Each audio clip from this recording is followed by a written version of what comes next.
celui qui paraît. Il y en a tant si peu les mêmes, parfois et toujours différents. Certains qui rentrent dans les gens et d'autres qui entrent dans le rang. Ils n'ont pas besoin des autres pour ne pas exister les nôtres. Et vous avez sans doute les vôtres. Ne sommes-nous pas le passe-temps d'un autre? On le voit toujours revenant, où qu'il aille, de qu'il soit. Parfois quelqu'un pour personne, mais parfois quelqu'un pour moi.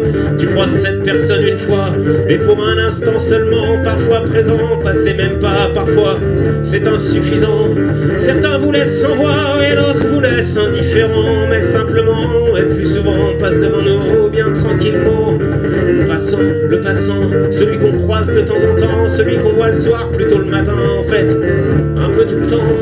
Impatient ou important, immobile assis sur un banc, un résident ou furtivement, le passant de tous les temps. Et quand il passe sans but ou pas, s'il est patient ou qu'il attend, un passant comme ça qui ment. T'en as vu un, t'en as vu 100. Il y a ceux que l'on observe et puis celui qu'on détaille, que l'on critique sans réserve comme pour débusquer une faille. Le passant passe prestement, il presse le pas ou perd son temps. Il est parfois fuyant, parfois troublant, parfois méprisant. Il y a aussi le passant zéro, celui qui marche au fil de l'eau et celui qui n'a rien fait pour, bien sûr. Le passant de toujours, celui avec son chien, celui qui ne marche pour rien. Le passant qui ne prétend pas, tous ces passants qui ne s'entendent pas.